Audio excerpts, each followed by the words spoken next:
Hey, how's it going? Welcome back to another hardcore Iron Man progress video.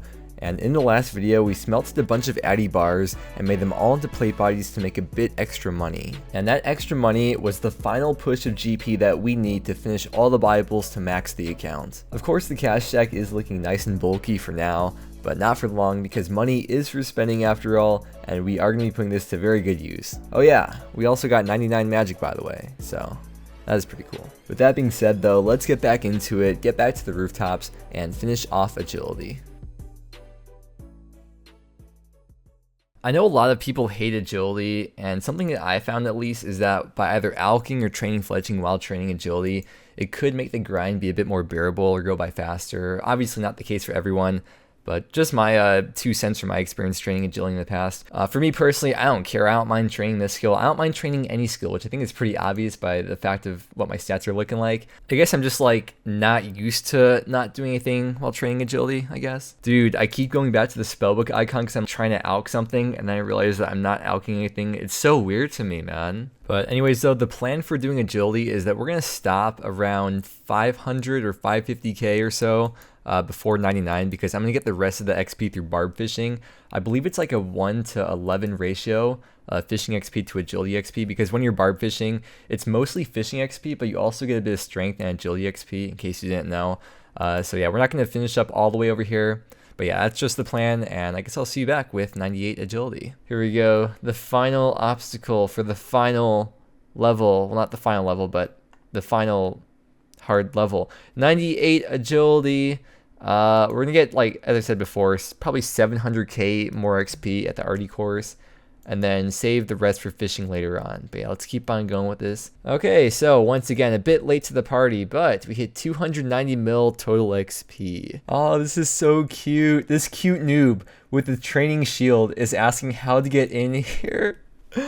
Oh, that's adorable. I love this game so much.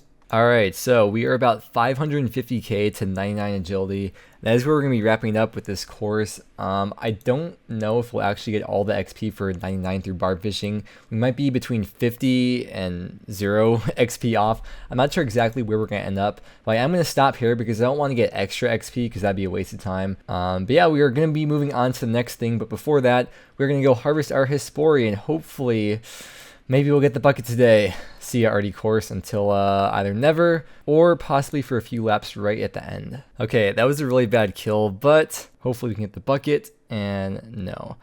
But we did get a Chrono Seed, and I've been looking at the different types of Anima Seeds, and I've realized that we can plant a Chrono Seed, and that's the one that skips growth cycles or makes plants grow faster. And obviously I've only been doing herb runs. I don't do tree runs at all. I stopped doing those a long time ago. So Chronos wouldn't have really helped me before, but now because I really want to get the Boundless bucket, once this eyesore plant dies, I'm going to plant a Chrono Seed, and that's going to speed up the cycle. So hopefully we can get, like, I don't know how long the growth is going to be each, but hopefully at least once per day instead of once every 32 hours.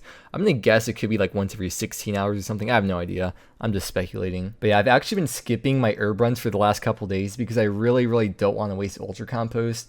It's not going to be like a huge deal, but if I do get the bucket, I will be able to save like 3 or 4 hours overall in the end from all the herb runs I still have left to do. But yeah, hopefully better luck next time. We are at 14 KC now. But let's move on to the next skill, because now that we're done with agility, like we are done, but not really, but we are essentially done with agility. Next skill is going to be smithing. Alright, going back home to the blast furnace. I miss this place so much.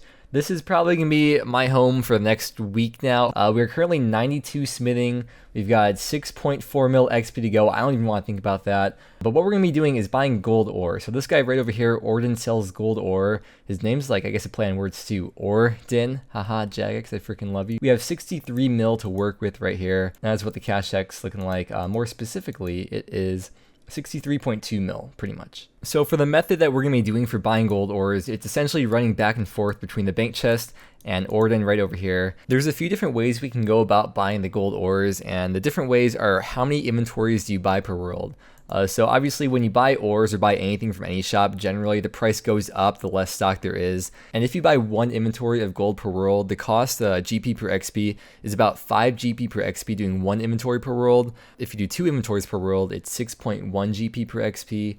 and then doing 3 inventories of gold per world comes out to about 7.2 GP per XP. And because we have about 6.4 mil smithing XP left to go for 99, that means that if we buy 1 inventory per world, it's going to cost us about 32 mil GP in total. If we buy 2 inventories per world, it'll cost us about 39 mil GP in total.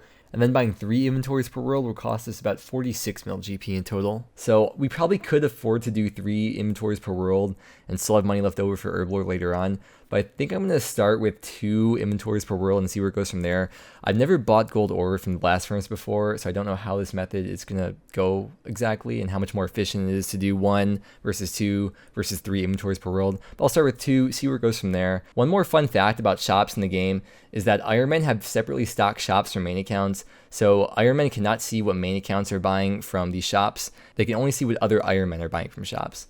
So in case you didn't know that, fun fact of the day. Also, I'm pretty sure that doesn't take into account the cost of actually using the blast furnace. I don't think it'll add up to too much though. Over the course of doing this, I can't picture it costing more than like 1 or 2 mil overall. Here's the gold ores that we currently have in the bank before we start this grind. We have like 500 gold ores in the bank, so pretty much nothing. We have to buy, I think it's like, I forgot, I think like 113,000 gold ores. And I think you can buy 5k per hour. Like I said, I've never done this method before.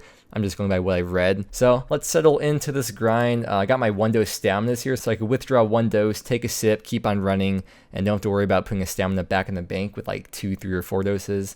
So we're all set for that. We got plenty of staminas. And yeah, let's start running back and forth for like 30 hours. It's gonna be a great time. Gotta love me some shopman mode. Oh yeah, one more thing that's gonna help here is that if we remove the placeholder for coins and then fill in the bank with bank fillers, I can press deposit inventory and deposit everything except the coins. And one more thing I could do is also get rid of the deposit warned items button, so that way I don't accidentally deposit my graceful and like have to put it back on and worry about that. So now we're all set for real. There's something weird with the way that boosting like with potions works in the game. There's like a certain tick cycle that works with, I guess, staminas or any stat boosting potions. So it will actually last longer than 2 minutes in total, because when you hop worlds, I don't know exactly how it works, but there's some reason why it lasts longer.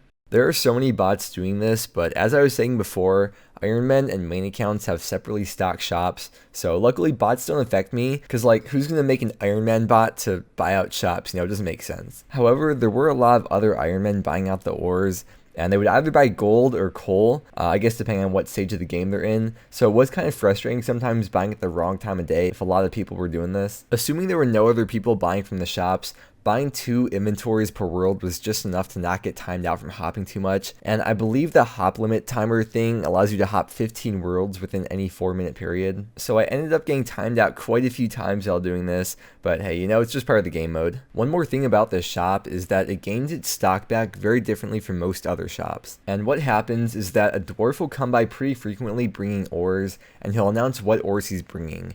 And yeah, it's definitely a lot more than 1 per minute, otherwise this method would be pretty much impossible to do for Ironmen. Alright, so the eyesore plant is dead, which means it's time for us to plant the special anima patch seed. The Chronos increases speed of growth, as I was saying. I'm gonna dig that one up and plant this one, and hopefully that should make his spore grow quite a bit faster, and we can be 1 step closer to getting that bucket. So we are currently about almost halfway to our goal, the gold ores that we have in the bank. 56k. I was doing the math, and we need 114k is what it is that we need. Knowing me though, I'll probably mess up quite a few times smelting the gold. I'll probably need like 115k in total. But anyways, I realized that I forgot to show you the marks of grace, or point them out. You might have noticed it before, but we ended up with 4.2k marks of grace. So eventually I'll trade those in for amlays, and if we have any left over, we'll see what happens with that. But there's going to be plenty of amlays for a lot of stamina potions. And speaking of staminas, I've gone through like hardly any doses. We have so many left. I've used like, I don't remember exactly how many, but like 100, maybe 200 at the most. So plenty of stamina. I'm going to take a break for now though, because I'm about to go eat and edit, and I'm going to do fishing in the meantime. We are very close to a level, so I'll probably see you back with a fishing level. But the reason why I'm doing smithing before fishing is because I want to have something to AFK. And if I just finished fishing, I wouldn't have anything else to AFK. Like smithing isn't AFK, prayer isn't AFK. I guess Herblore is kind of AFK, but I don't want to collect secondaries for that yet until I get all the herbs I need. So yeah, it'll be nice to have something to AFK in the background while I'm busy. And there we have it. 93 fishing. It's nice to take a break from doing something very click intensive like blast furnace, for example, and just chill for a bit while I'm eating and editing. And yeah, I'm gonna keep on AFKing here for however long it takes for me to finish, and then get back to buying all the gold ores.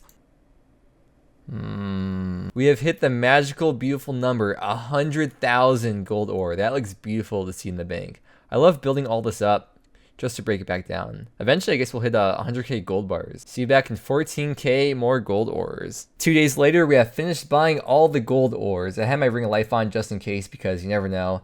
But we have all the gold ores that we need now. If we take a look here in the bank, we have 114,000 gold ore. That is slightly more than we need, but as I was saying before, I'm probably going to mess up a few times, quite a few times actually, between switching between the goldsmith gaunts and the ice gloves at the right time. So I'm probably going to miss out on the double XP or whatever a few times throughout this. But here's a price check of what we got. Let me actually take off the screen markers here because we don't need those anymore. But yeah, here it is, 41.2 mil worth of the gold ores. I was doing the math on this and with the money that we started with and the money that we ended with, and it came out to 6.36 GP per XP is what we're going to be spending. But that does not take into account the cost of running the blast furnace itself, which I think will take like 2 mil at the most.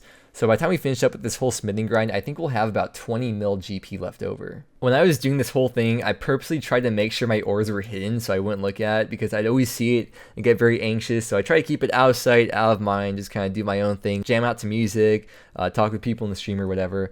But yeah, it's nice to finally have that completely banked. It's a weird feeling. Like I thought it'd take a lot longer, but only 2 days of real time, that is. I didn't really calculate exactly how much I bought per hour, but I want to say it was somewhere between like 6 to 7k gold ore per hour, so you can do the math yourself on how many hours it took me. But it is finally time to finish off this grind to 99 smithing here at the blast furnace. We got everything banked, all set to go, ready to spend countless hours here. Taking a look at the stats, man, we're getting very close. We got smithing, then we're going to finish off agility with fishing, then we got the 2 hard skills. After that, the 2 skills I'm really dreading. I still really want to get the bombless bucket for the farm runs, which I've been neglecting for a while now. I'll get on top of them though. We'll see how it goes, hopefully very soon. Anyways, let's get started. Now that we've got all the gold that we need, we can finish off 99 smithing over the next few days, and it's going to be so nice not having to hop worlds over and over and worry about competing with other people for ores. Hopefully I don't get banned for buying gold. If I do, well, I guess this could be the last episode then. But thank you for watching, I really hope you enjoyed, and I hope that you have a wonderful day or night, and I will see you again next time.